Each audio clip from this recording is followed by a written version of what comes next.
Hi everyone, welcome to another exciting session by Digital Vidya. My name is Divya Mahajan and I would like to welcome you all on the top for today's webinar on the topic what can brands do to engage with India's next billion internet users.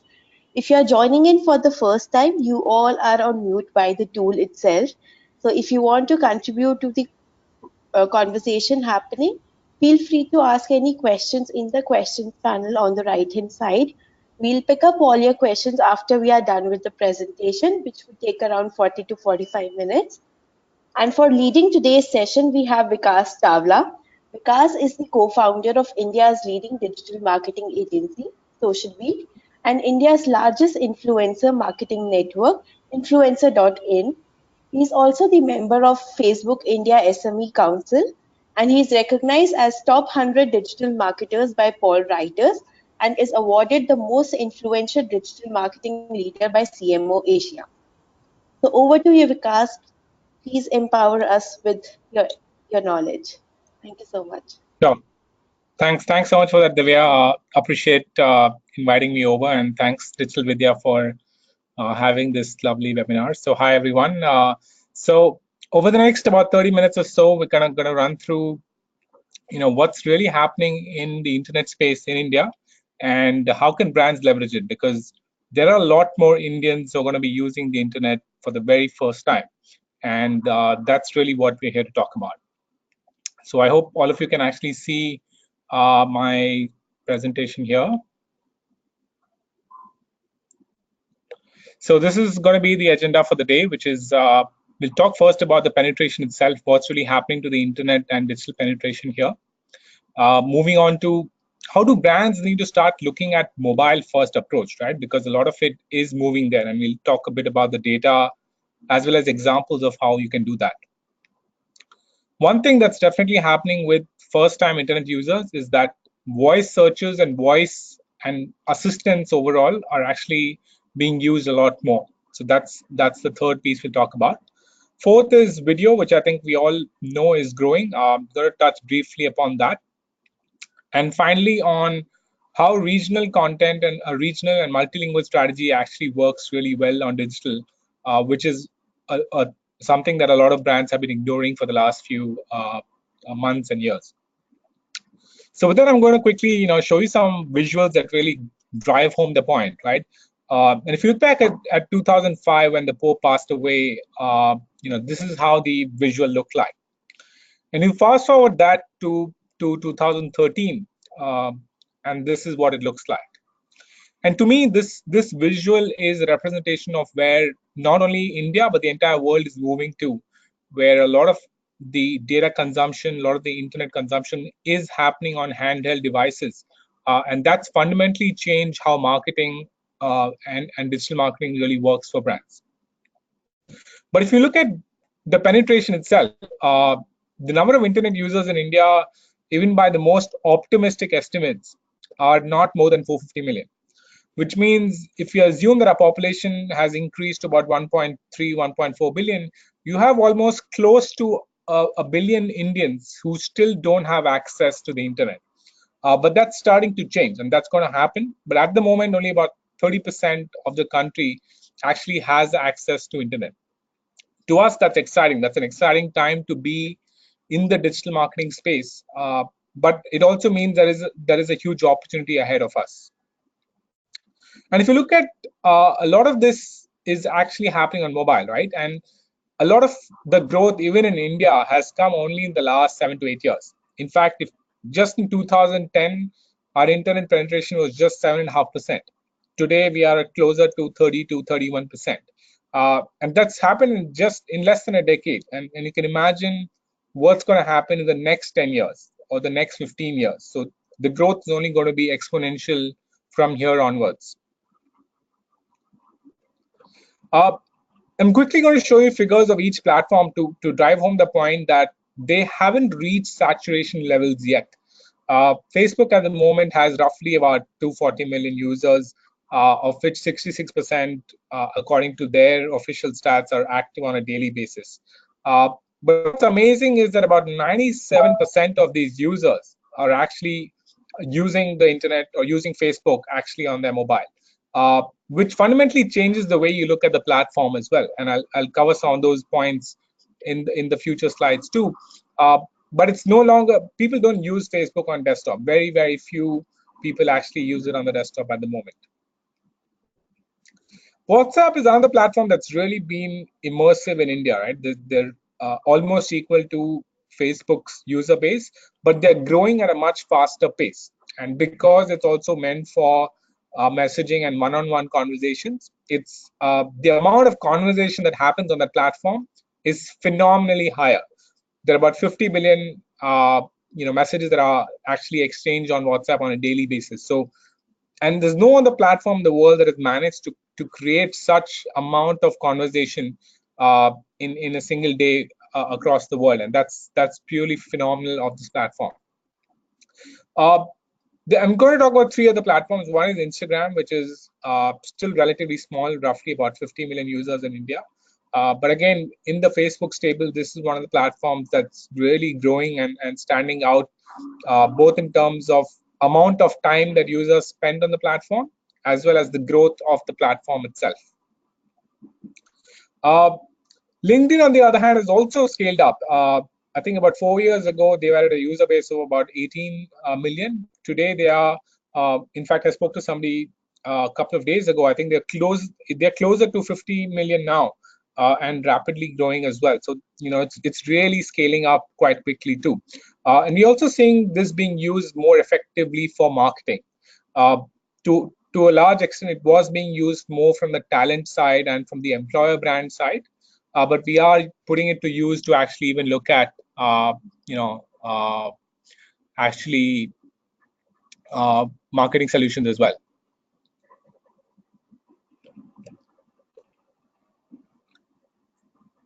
All right. So YouTube is one platform which, again, has a lot of reach, about 225 million at the moment.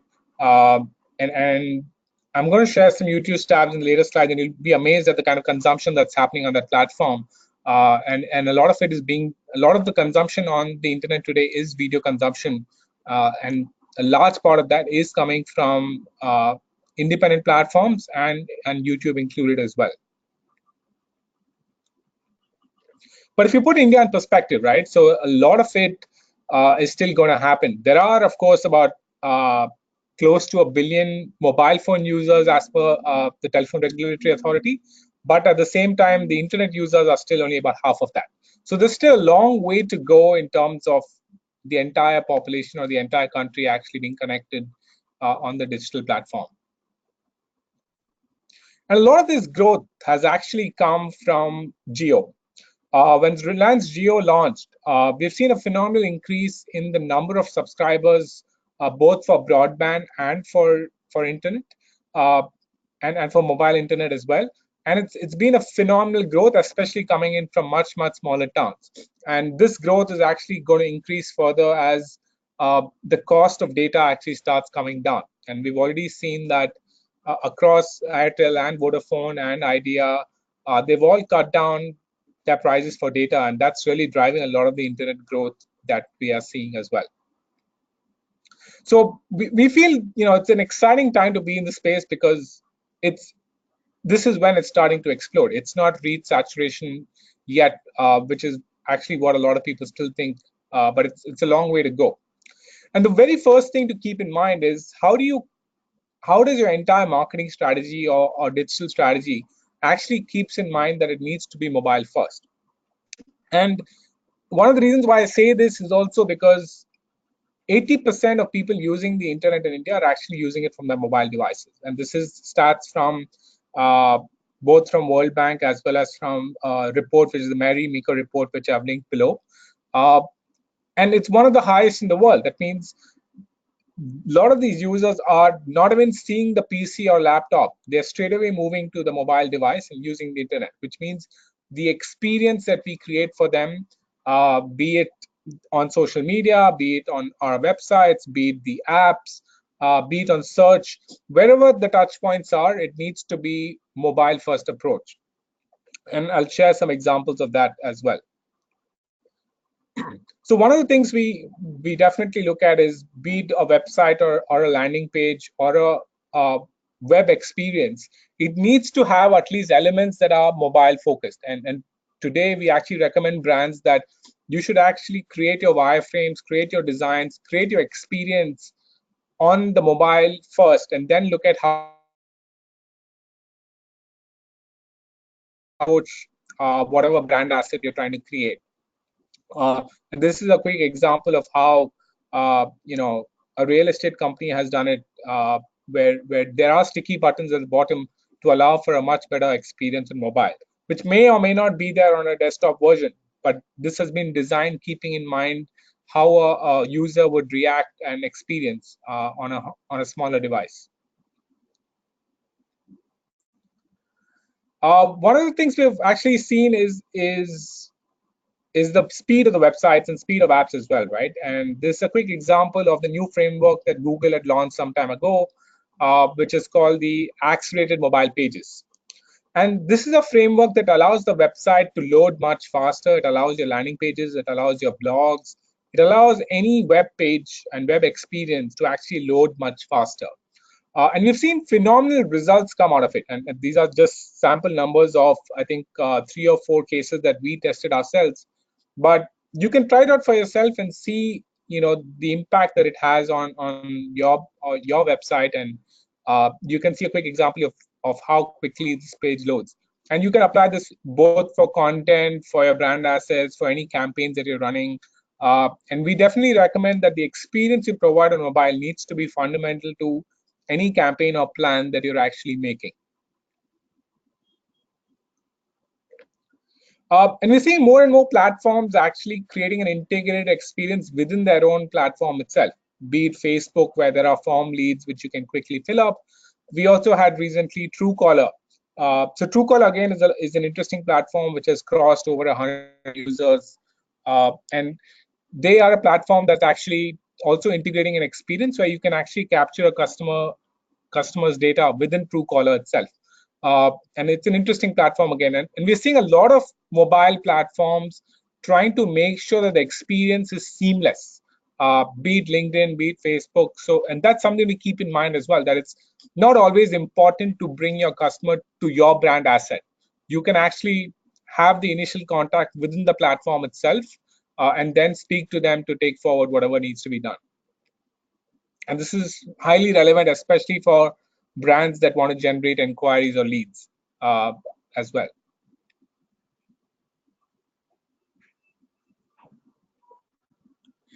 And when you look at social media campaigns, I mean, that's something to actually look at as well. It's interesting to see how the platforms are also able to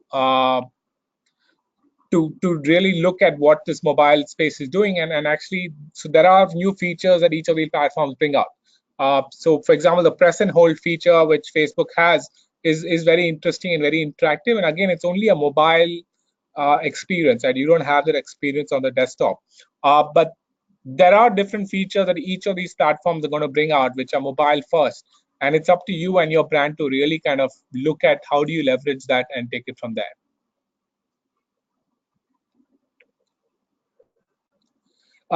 And one of the things that's on mobile that's really changed, like I said, was WhatsApp. And while the volume is really high and there's massive adoption, and a lot of mobile phone hardware companies are actually pre-installing some of these apps, and WhatsApp is one of those apps that does come pre-installed. But the challenge is it's still not a platform that you can bombard with a promotional message. Even the WhatsApp for Business has been designed such that it's a one-to-many platform. It is a platform that allows you to keep in touch with your customers, keep in touch with people who have reached out to you, or keep in touch with people who have a query or need some kind of customer support or customer service. While the WhatsApp for Business is still scaling up and there are going to be more APIs to manage it at scale, it is something to closely keep an eye out for because consumers are already on WhatsApp. But brands need to still figure out how to use it, and WhatsApp hasn't made it easy for the brands, but it will get better and better as time goes on, as they evolve their platform for businesses as well. And one thing which we used to see earlier was Google Maps was predominantly focused a lot by organized retailers. So retailers that were having larger stores, larger restaurants, and larger outlets. But today, with the new map interface that they have, which is also relevant to motorcycle and bike drivers, it becomes really interesting. And they've also launched obviously the voice based uh, directions and map, and that makes it very interesting, because then it's no longer restricted to just the bigger stores or the bigger restaurants or the bigger outlets or bigger shops. It kind of opens that base for everybody to kind of leverage this. And the Google Map business or Google Maps is very critical, and is becoming increasingly more critical for brands to kind of make sure that they have a great listing. They actually have all the information on the maps. And even Google Maps and Google Map business is evolving, right? They are giving an opportunity to kind of showcase events that you're doing, offers that you have. You can showcase content. So this is an example of how our team has put up content and amplified it. So there are different use cases you can have, which can actually help you to kind of look at what exactly needs to be amplified. And we're also seeing that a lot of offline retailers are leveraging Google Maps to look at how many people have actually driven to them, how many phone calls have been made. And a lot of this data is available in the back end of Google Analytics. Uh, and for a long time, retailers, especially offline retailers, found it very hard to understand what was the impact of digital on them. And these are some of the ways to help them bridge that gap, where even offline retailers can actually try and get some sense of what results they're getting from this medium. And obviously, mobile is central and fundamental to a lot of the statistics as well. Even from a Google AdWords and Google advertising point of view, uh, you can use geofencing and various other innovative ways to leverage locations of mobile users, right? Because, for example, this is something that a mall in Bangalore and Chennai tried out, where they actually targeted other malls in the vicinity. So they looked at malls that competitor malls, and anyone somebody looked for a store which they had as well, they actually advertised and directed them to their mall. And this is obviously an interesting case of how mobile and local and Google AdWords can work together to actually give the best results for a brand like this. Uh, and all these platforms are evolving to make sure they're catering to an Indian market. Uh, and Google also recently launched their missed call feature, which was a feature that they launched only in India to begin with, and they will probably roll it out elsewhere too. But it's again, these are the kind of features that allow you to reach a wider audience. So people who are first-time internet users, people who are early adopters of uh, your first time adopters of the internet would want to use some of these features to kind of reach out to you as well. And the last piece I want to touch upon on the mobile piece is that uh, we're actually seeing that a lot of users don't want to download lots of apps. They don't want to download hundreds of apps. They may download the ones that they really use on a daily basis, but they may not use apps that are one-time use or once in a year, once in 6 months kind of use. Uh, and one solution to that is the progressive web apps or PWAs.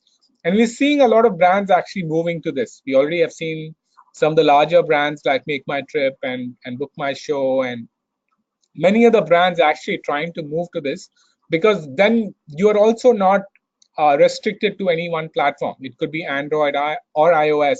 You would still be able to see this on a browser. So a progressive web app has almost all the functionality of an app, but it opens in a regular browser. It opens in Chrome, it opens in Safari, it opens in Internet Explorer.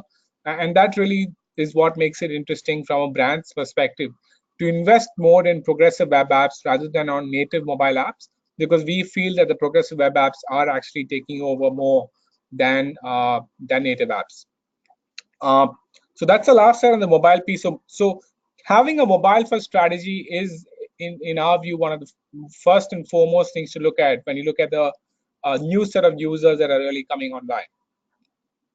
So Moving on to the second point, which is voice, and what's really going to change for brands, because uh, you know 3-4 years ago voice was still very very nascent. We didn't have too many voice searches, but that's starting to change as well. We are seeing a lot more users actually trying to use this feature. uh, and in fact, we don't have stats for India, but in the US, there are already 28% of all searches are voice searches. And that's also because of Google Assistant and Alexa and all the other assistants that are out there. But one statistic that Google themselves have given recently is that they're seeing a 400% growth in voice searches in the Hindi language. And I think that's, to me, a pretty phenomenal number. The base might be very slow, very low, uh, but we are seeing phenomenal growth even in India when it comes to voice search. And that's also because a lot of users are first-time users, so they're not really used to typing. They're not really used to using an English keyboard or a QWERTY keyboard. So even if they use a keyboard, they're using more of the regional keyboards that are there, and voice search. um, and we are assistants are going to be key, but may not be for you know the tier 2 or tier 3 cities, or smaller markets. But in the urban scenario, definitely the assistants are going to play a very very key role. We are seeing a lot more users trying to use this, both from a home automation perspective as well as from a sort of ease of use, and sort of that perspective as well. And one thing that voice kind of changes, at least from a Google and search engine perspective, is that featured snippets become really, really important. And these are examples of some featured snippets that you're seeing here. Uh, and feature snippets are essentially what we call as position zero, which is basically an answer box that Google gives over and above the 10 results that it has. Uh, and why that's interesting is, more often than not, this same featured snippet is what Google also gives as a voice search answer. So if I ask Google who are the best food bloggers in India, it's going to rattle off the list from this blog, and mention that this is the list that really makes sense. So the featured snippets and voice search are in many ways interlinked, and that's going to be something important for brands to keep in mind as more and more users become oriented to voice. Because when a user is asking a query on voice search, they Google cannot give them 10 answers or give them a laundry list of different answers. Google typically tends to give one answer or one link and mention the details of that one link. Uh, and this is why we recommend brands to look at what we call as pillar content. And you can read about this both from HubSpot, and there's some interesting work that the tool Moz has also done in this space. So pillar content is essentially a long form content which interlinks other clustered content around it. What this means is, I'll give you a quick example here.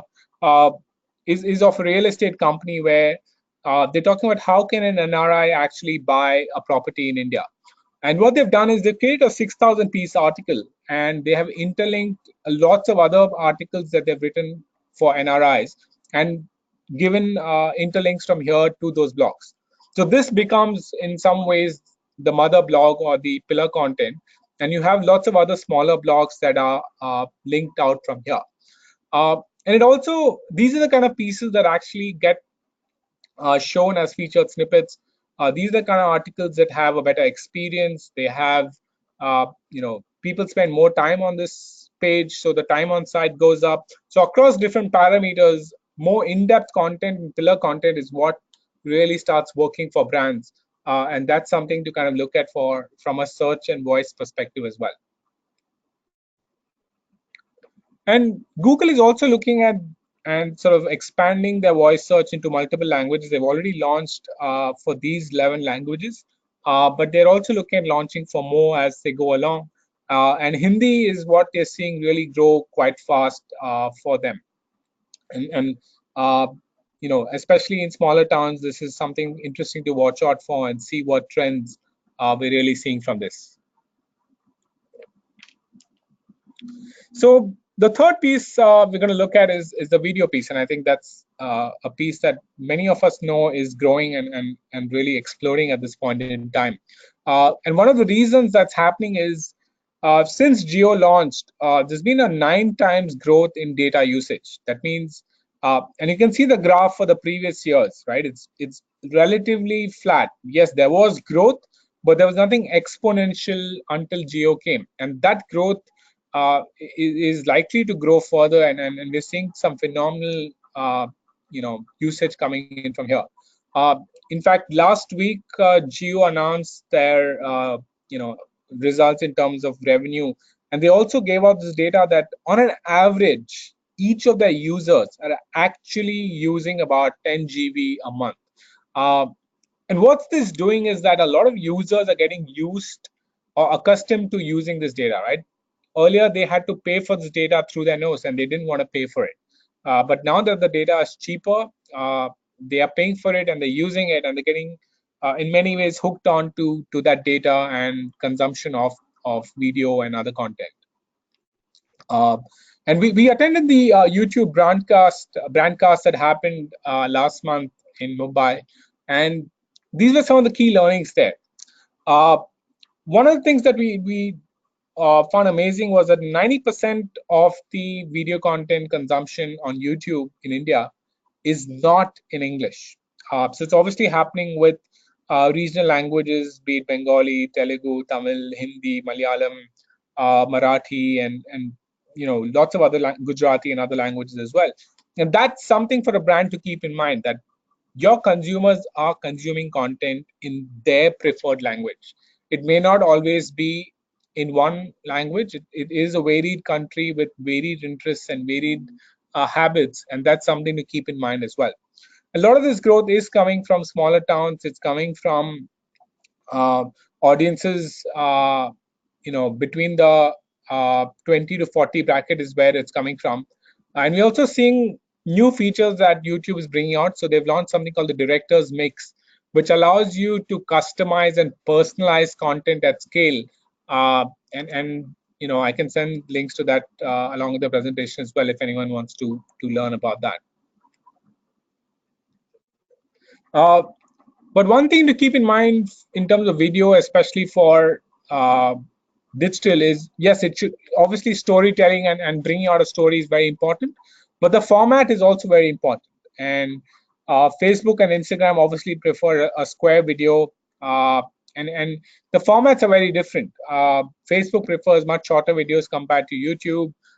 So there are different nuances for each of the platforms to keep in mind as well to kind of get the best out of it, because we often see that brands have a uh, you know, great video, but they do not really customize that content for each platform, which is very challenging because you're not going to get the best results if you don't keep mobile and each platform in mind as well. And these are some, quick examples of how one of the Facebook pages has actually done this as well. And these are quick ideas to keep in mind, right? Because uh, on social, especially if you're creating a video content, you need to actually capture the attention quickly, which is understood. And you need to also design for sound off, because Facebook tells us that about 70% of videos watched on Facebook are actually watched without the sound, which means unless you have subtitles or unless you have a video that can communicate without language, it's not really going to work there. So there are some nuances to keep in mind, because if it is a very voice heavy video and people need to really switch on the audio to understand the video, then sometimes it may not really work on Facebook. And these are some quick uh, examples of these videos which you see here.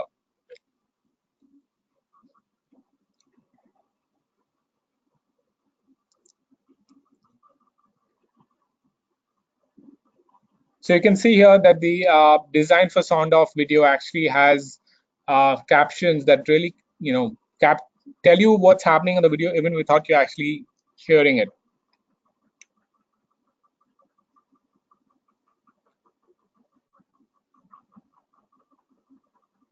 So these are videos actually specifically made for the platform, and you need to do the same even for YouTube and other platforms as well. So it becomes a lot more effective from the brand's perspective.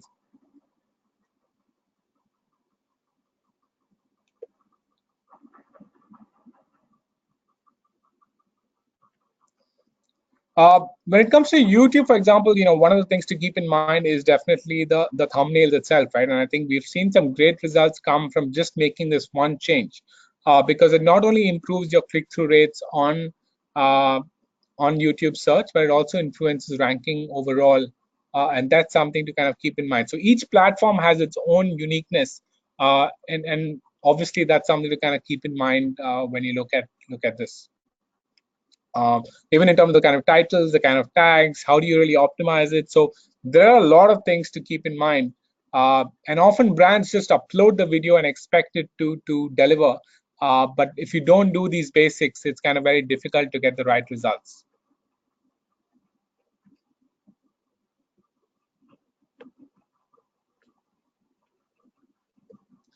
So moving on to the multilingual strategy, right? So this is something that's something very uh, interesting, and really what's happening is that a lot of the growth that's coming is coming from non-English speakers.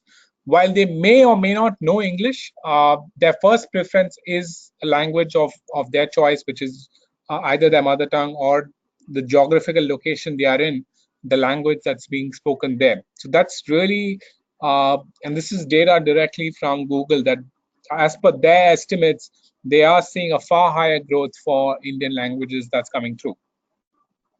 Uh, and they're also seeing that there is a high adoption amongst language internet users, especially for some languages, which means that in some of these regions, there is a higher penetration of non-English speakers, especially when it comes to Tamil Nadu or Andhra Pradesh and Telangana and West Bengal. They're seeing a lot more traction that's coming out from those kind of regions and language speaking states.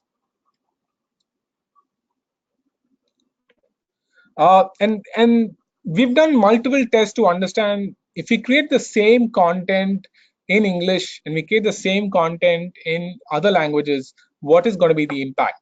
And this is something we kind of did for Citibank to get a sense of it. And you can see the results for yourself, that the amount of shareability and reach that the Hindi content actually got was much higher than any other platform. And this is a screenshot from a tool called BuzzSumo that really gives you data on social sharing and how much the content was being consumed and shared along.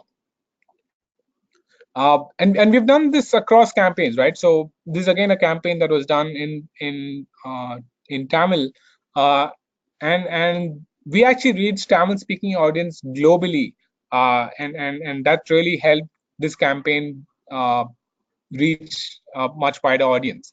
And this is a campaign that was trying to get people to understand that, imagine if you actually did things on social media, if you did some of those things in real life, what's going to happen, right? uh, and what's going to happen to your privacy, how are going to people perceive you, and this is a campaign that's still going on, but again, done only in Tamil to begin with, and they're going to replicate this now in Hindi and other languages as well. And that runs across social as well, right? So how do you make creatives that intersperse a regional flavor? In this case, it was Tamil again that was interspersed. Uh, but you can intersperse any language of your choice, be it Marathi, be it Hindi. We've seen a lot more traction that comes out when you actually use other languages as well. And this is again a quick case study of a video content which actually, both in English and in Hindi, the same content, the same advertising budget, the same amplification budget. The only thing that was changed was the language preference. On the right hand side, the language preference was English.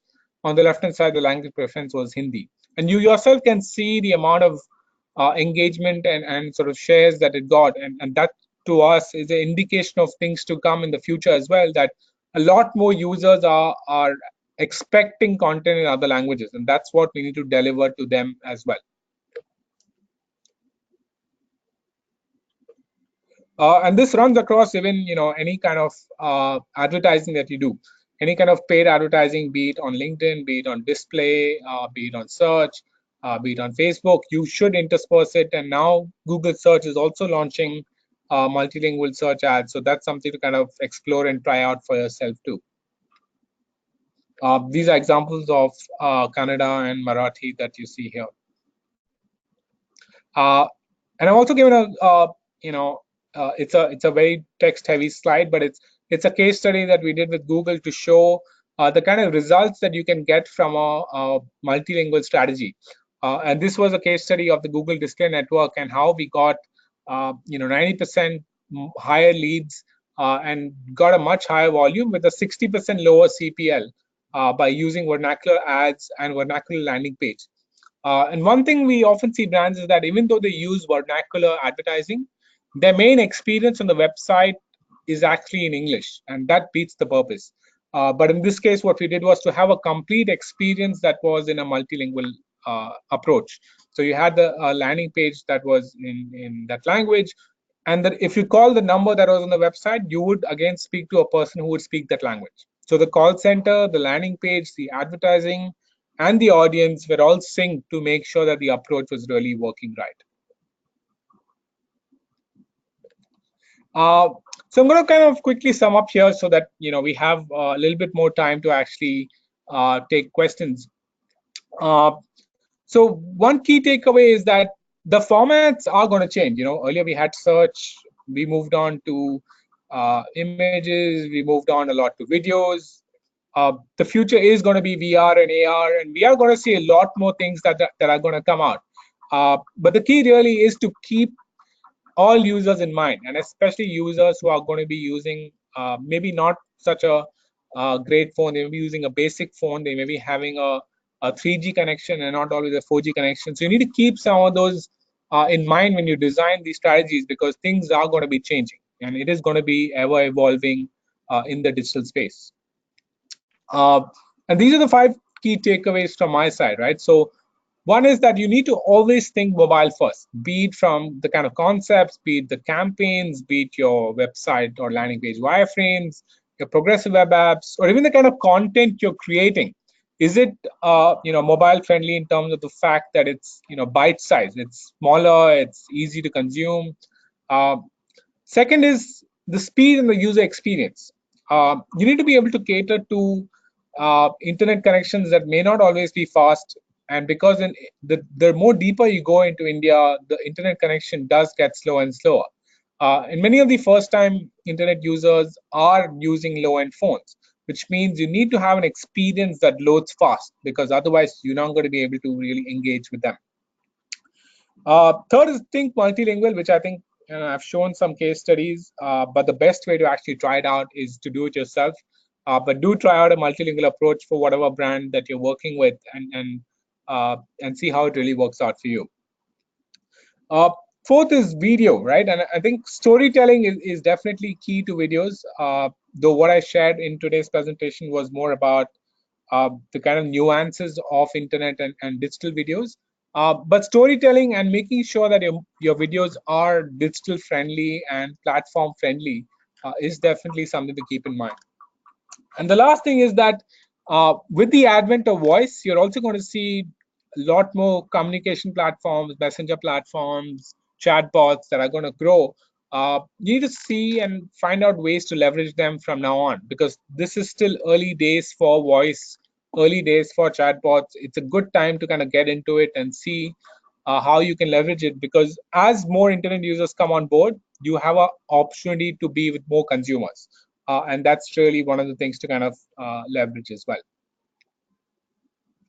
So with that, I'm kind of wrapping up. I have a quick exercise for you guys, and this is around voice search. What I wanted you guys to do was to kind of do a voice search which actually caters to one of your brands or one of your industries, and see, are you getting relevant results or not? Because many a times, if there is a relevant voice search result, then there is an opportunity for you to create pillar content that can actually be part of that voice search result. So the exercise is, open your phones, click on the microphone button on Google search, and actually do a voice search query to see what really comes up, and see whether there's an opportunity for you and your brand to leverage that voice query, right? Uh, and with that, I'm kind of going to open this up to kind of questions that are there. But you feel free to kind of look at some of these uh, exercises and come. I mean, try this exercise out and come back.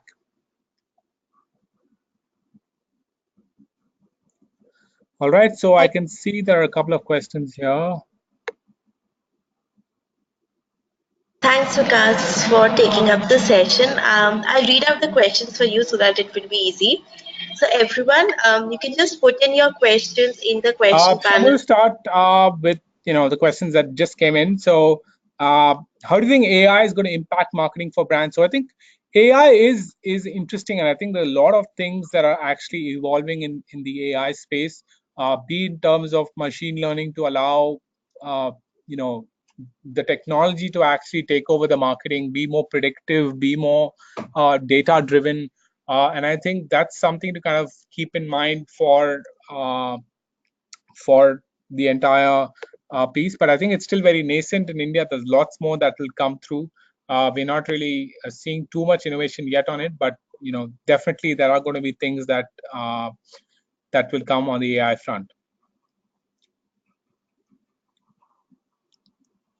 So there's a question on which platform really works better, right? So which delivers the better results or better ROI. I think the answer to that really is it depends on the brand, because if you're a brand which is, let's say, into the B2B space, you may actually find LinkedIn works far better than even Google or Facebook. But typically, a mix of different platforms is what we recommend for most brands. Starting off with Google and Facebook and Instagram and LinkedIn and YouTube. These would be the primary platforms to look at. But depending on the business, the percentage you actually invest in each of this might actually change as well.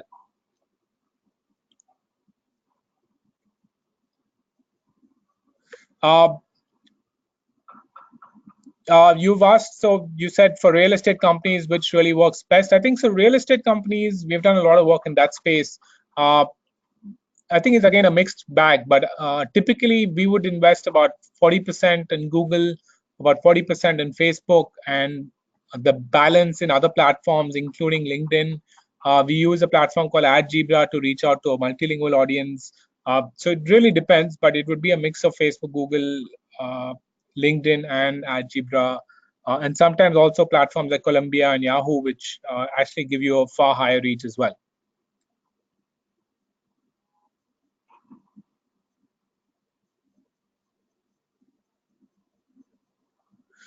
So there's a question of how is regional language content actually going to help on the web. So I think a lot of people are searching itself on Google and other platforms in their own language, right? And that's an experiment actually we are doing for ourselves, where we are actually translating the top blogs on our website and actually translating into 3 different languages. And we're going to see what the result for that is. But we know from past experiences with some of the clients that we have that the regional content actually gives you a new audience. So you may have the same content in Hindi, same content in Marathi, but the Marathi speaking audience and Hindi speaking audience for that content is a new audience. It's an audience that you may not have been able to reach out before because they prefer to consume content in that language. So it actually expands your reach to reach more people and more consumers.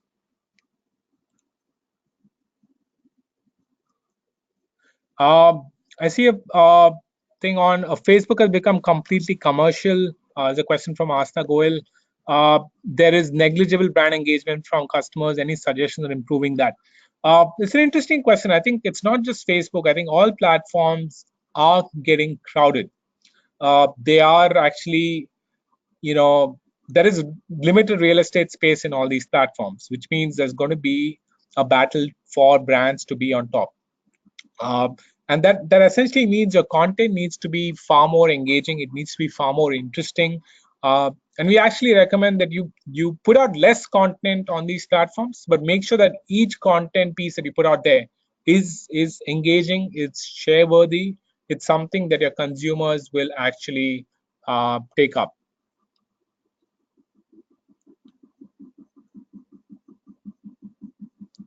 So there was a question on, whether there's going to be human interaction involved at all, or you don't need to.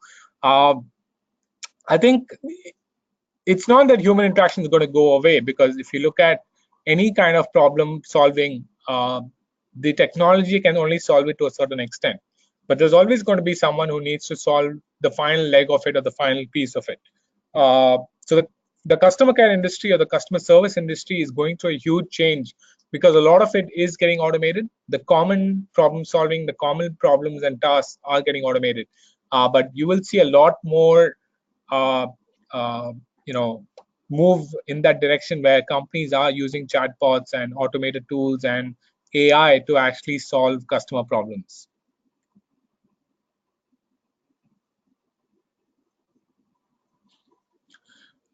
There's a question from Bhavesh on what works best for a SaaS platform.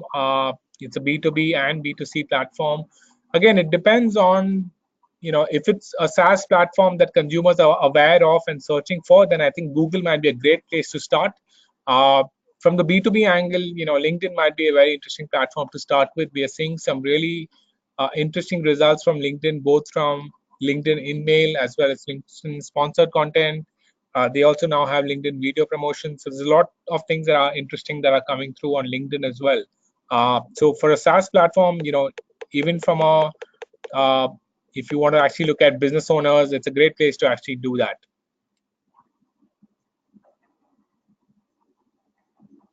Uh, Shubham has a very interesting question on what do you think is the future of SEO and PPC in terms of AI? Uh, I think in terms of PPC and Google AdWords, the platform itself is becoming AI enabled. In fact, they are a lot of the campaigns today you can run with minimal intervention. The moment you, for example, use a target CPA campaign, which is a target cost per acquisition campaign, you're actually letting Google use Google's AI platform to do everything. And that essentially means you have, uh, you know, nothing that you need to do to actually make that work. So in many ways, PPC is completely going to be transformed in the coming years because of AI. But SEO on the other front, I think, is actually evolving more from a consumer angle because consumers' behavior is changing as new technology is coming. Like I was saying, voice is changing that. So as voice recognition as well as voice results get better and better because of AI, the fundamental shift is going to happen because you may not even type anymore, right? You're going to move away from typing more towards giving instructions to your assistant. And that, in many ways, is the shift we are seeing from the SEO side.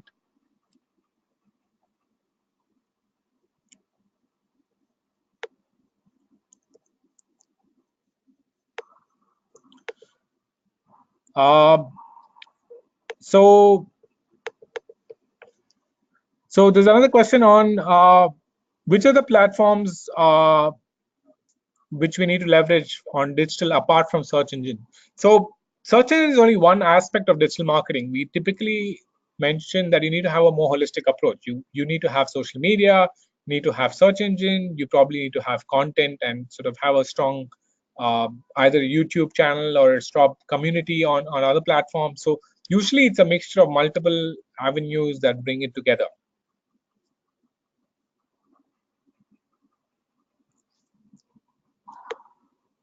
Right, I'm just going to scroll up a little bit to see some other questions. So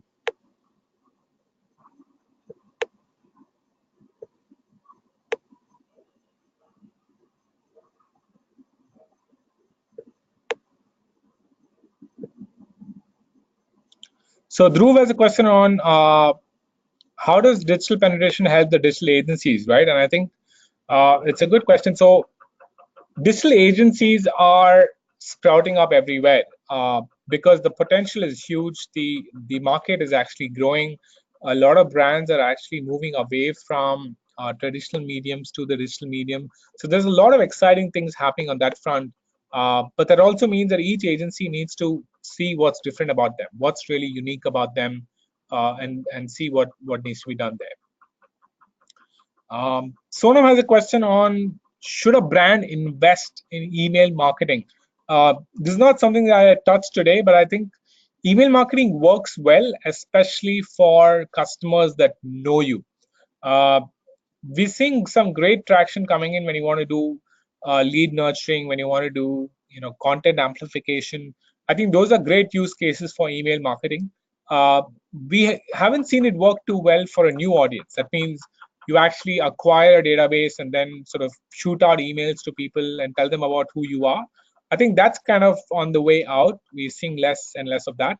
But if the customer has subscribed to your newsletter, or if a customer has inquired about your product or service or your SaaS platform and not converted, and sort of nurturing that lead or customer, I think that use case still is there, and I think there's a lot of interesting things that brands are doing on that front.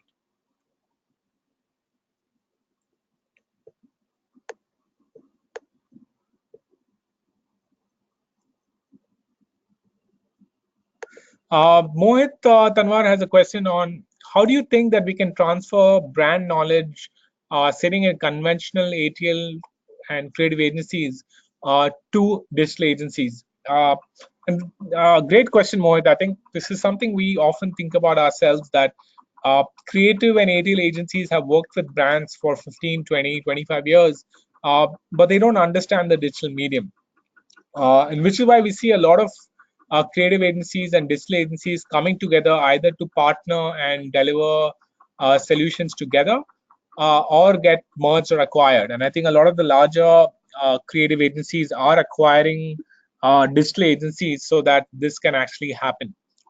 So yeah, I think it's something to ponder about. I don't think there's a direct answer to this, but it is a problem in the industry where you have great ATL and creative agencies and you have great digital agencies, and they both can learn from each other, but in many ways they kind of work independently.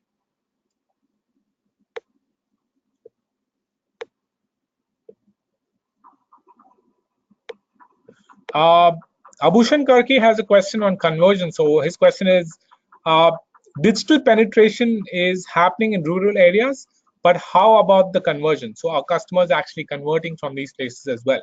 Uh, I think the proof is in the pudding, right? So you need to really try it out for yourself and see.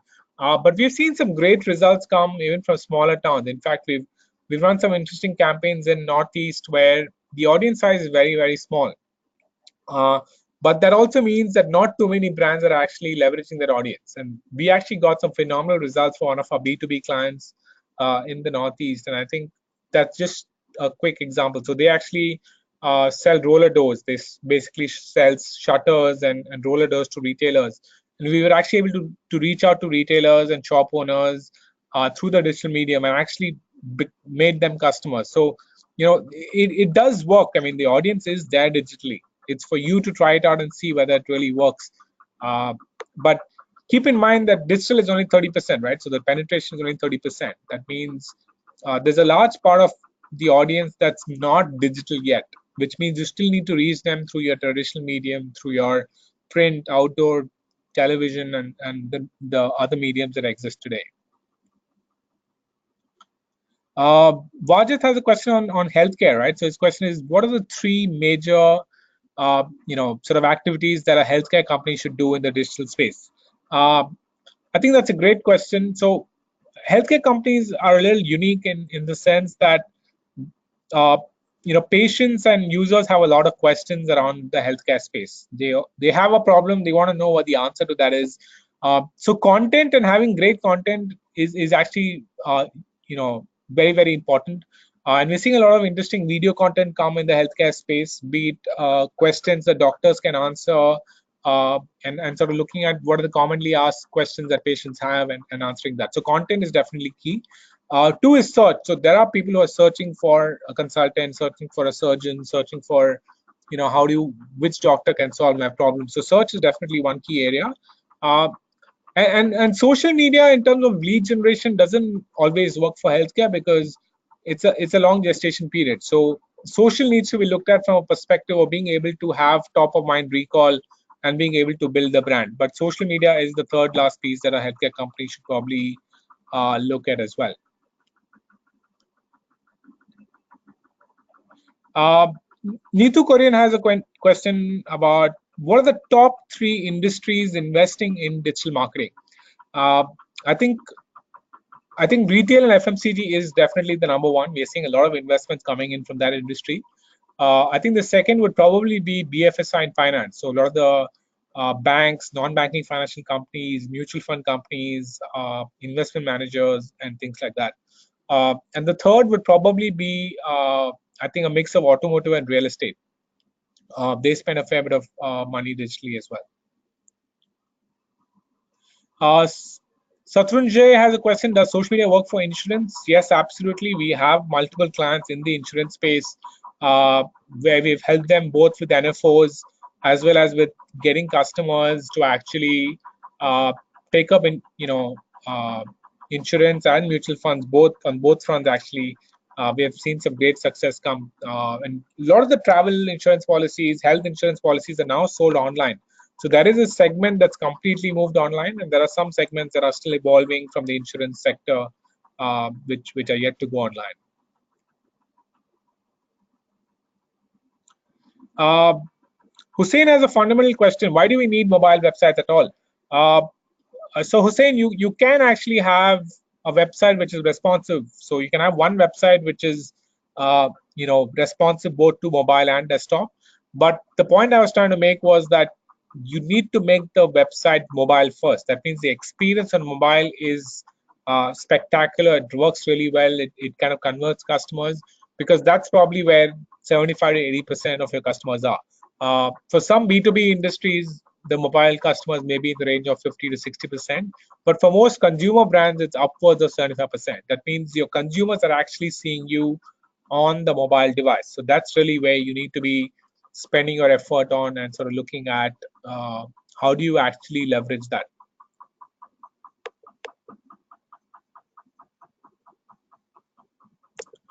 Suryakant Singh has a question. Don't you think digital marketing is overhyped? Fevicol spent a lot more on TV and outdoor, and they have a good recall.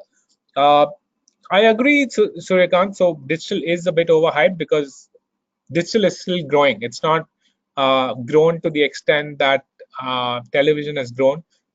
Television is there in pretty much every home today, but digital is taking over a lot of that.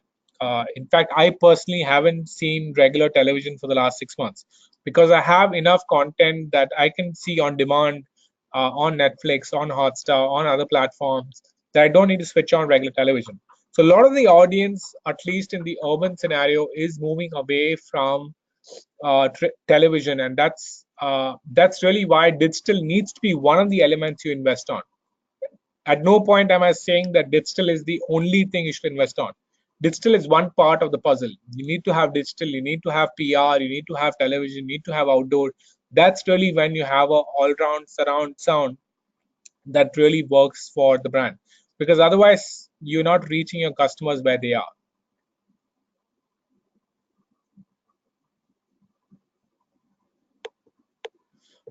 So Chetna has a question saying there are too many digital agencies out there because everyone's looking for it. I agree, Chetan. There are a lot of companies out there, but I also think there is enough space in the industry for as many digital agencies, and that's because that the market is really, really growing, and the good agencies really, uh, I would say, are few. I would say there are about 60 to 70 good agencies in India, uh, and they definitely find a way to make themselves stand out, be it in the kind of content they bring out, the way they kind of show themselves to the external world. So I think there are ways to stand out in the market, but there is enough space for enough and more digital marketing companies to actually be out there. Just before taking up last few. Mohinder Pratap Singh has a question saying, do you think traditional marketing is more effective than digital? Uh, I would repeat myself that you don't need to choose. You need to have a holistic strategy, because if you look at where do you spend your time, let's say you are awake in a day for, let's say, 12 hours, where do you spend that time? I would say at least 20 to 25% of the time is actually going towards a digital screen, be it your laptop, be it your PC, be it your mobile device, be it your tablet. That means you should at least make sure 20 to 25% of your marketing budget is actually going to the digital one, because it is effective, and digital is probably the only medium that you can track the results. I can track down to the last rupee, saying this is how much I invested, this is how much I made from that. And that's not something a television campaign or print campaign or outdoor campaign can give you with as much accuracy that a digital campaign can give you. which is why we always say you need to have a more holistic strategy. It cannot be only print, only television, only outdoor. You need to have all components for it to really work. Uh, I think we have time for one last question. I'm going to take up Suryakant Singh's question, which uh, is paid SEO, is paid AdWords sort of taking over the organic SEO listing? In some ways, yes, because you have four paid ads on the top, then you probably have a featured snippet, and in some cases you also have a map listing or images. So it's getting increasingly difficult. So it's no longer enough to be in the top 10. You actually need to be in the top 2 or 3 to actually make a difference to your search strategy.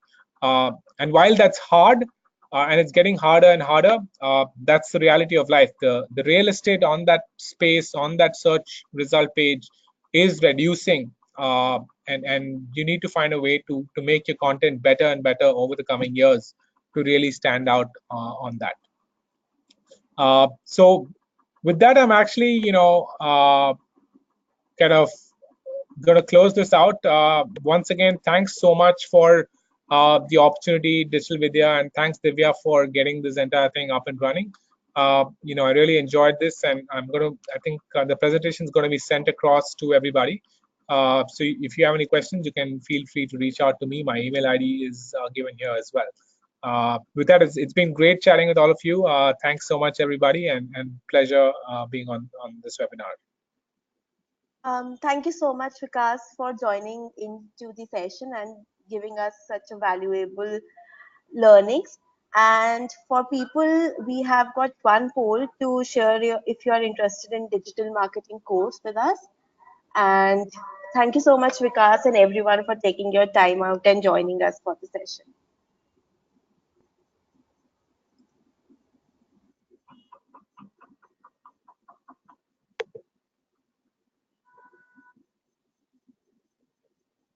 We'll send out the recording along with the presentation to you very soon. Expect an email from us latest by Tuesday of next week, which will have the recording as well as the presentation. Thank you, guys. Have a great weekend. Bye bye.